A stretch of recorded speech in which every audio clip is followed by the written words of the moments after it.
Here it's Mike over in Taiwan, where we're going to talk about this Vitali and his cameraman situation.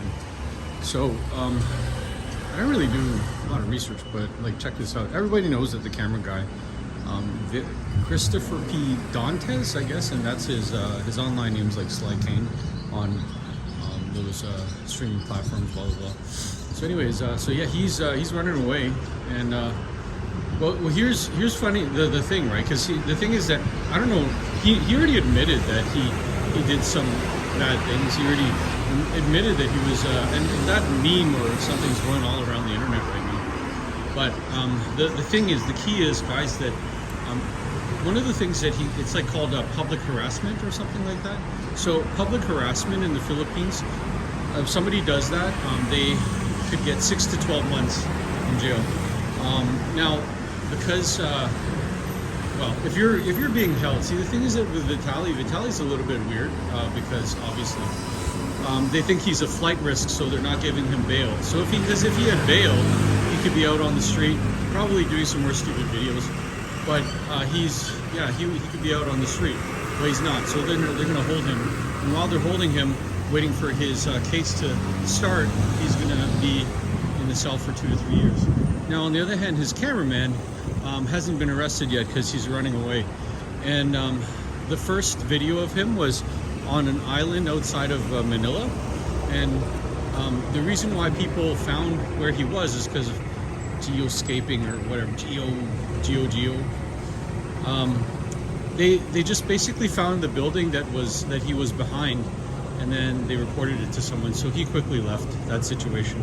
Anyway, the point is that you could get 6 to 12 months in jail for public harassment, which he's definitely guilty of doing. Now, here's the key, right, is because he recorded what he did online and put it online, and that actually multiplies the amount of time that you get for that particular charge. So he's likely probably to get maybe like I'm gonna say 3 years, maybe 5 years. He can get 5 years for that one. And it's according to Legal Mindset and how he was talking about the cybercrimes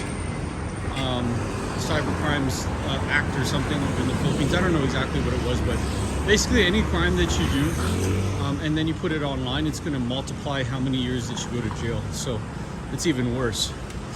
And because everything's all online, right, guys? And even some of the streams, I don't know if they're recorded or anything, but somebody probably recorded it. Some of the stuff that he said. You know, it's funny, he actually had his wife on his live stream, and she was saying something like how never again, yeah, we're in too much trouble, blah blah blah. Yeah, but now you're running away from everything, right? And like I said before about the statute of limitations, is there a statute of limitations in the Philippines? Maybe you know, somebody could probably answer that for me. But you know, if he's run away for so long, even then he like posted it on the internet, right? So they have the evidence right there. So maybe if he like sets foot someplace, or maybe he has to go call the cops or something, they're gonna arrest him. They're gonna say, oh yeah, you're wanted over in Manila, come back here. So I think that's probably what's on everybody's minds right now, is that whether or not they're actually gonna go after the cameraman. I love this. You know what's funny about Taiwan, guys? Nobody stops on like a red light or something. They always do these rolling stops. But I digress. This is probably one of the reasons why I don't like to drive in Taiwan. A lot of Filipinos in Taiwan too, but they don't drive. They don't drive cars. They usually drive a scooter, because obviously they're here only for temporary work. And how are you going to sell a car here? Anyway, so I don't know where this guy, this Christopher P. Dantes guy, is going to show up. Is he going to is he going to show up in your hometown? Are people even motivated to like rat this guy out and say, hey, he's my neighbor right now, come get him? I don't know. Is there a reward for that? Probably not, to be honest with you. I'm gonna go back this way.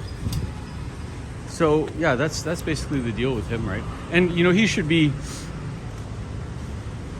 punished too, because he's equally responsible. So to quote like what Legal Mindset over in his video, he said, the Sly King guy, Christopher B. Tontes, didn't say to Vitali, hey, stop, this is enough. Enough is enough. He didn't close the camera. He didn't, you know, whatever. And part of it too is because I guess that he was like a fan. He was a fan from a long time ago, and he was so lucky, in his words, to say that he could work with Vitali. Yeah, that would be great if it was any other guy except for this guy, known for his like prank videos and stuff like that. See, this is kind of like the virus in society these days, guys, is those silly prank videos, nuisance streamers, and their only purpose is to, you know, get donations from those couple people that are watching and they think it's funny and who are like immature and they live in their mom's basement. You get the picture. And I'm not trying to, if you're this person who watches those guys' streams, live streams and stuff for kicks and for laughs, I'm not insulting you, but all I'm saying is that you could probably do a lot more with your time. You could do a lot better things with your time. Just think about it. Maybe you could like go find like a new vaccine, or maybe you could go climb a mountain. Stop wasting your time, guys. You know, that's the thing why these people started to make their content and started to get some traction, is because people are actually watching. And I know everybody's saying like, I'm bored of this, I'm bored of that, I'm bored of my job, I'm bored of staying inside all the time. Well, try to figure out another way. And then hopefully all these nuisance online streamers will leave, will be gone. And you know, that's the thing, is everybody wants all of these online streamer people to be gone. And while yeah, it's true that, you know, if they get punished enough, then hopefully somebody is going to say, you know what, that was a waste of my time, I shouldn't have done that. But really, is that going to be the case? You know, it's kind of like the Barbra Streisand effect. The more that you want to cover something up, the more that it comes out, right? And it's like, well, you're telling people don't do this, right? Well, that's what they're going to do. So guys, what are we going to do when there's like 100 like Johnny Somalis or 100 Vitalis like all coming to these Asian countries because nobody learns anything? Yeah, they might throw the book at this guy. They'll say, okay, we're going to give you like 15 or 20 years for Vitali in the Philippines. Does that mean necessarily he's going to learn his lesson? I don't know.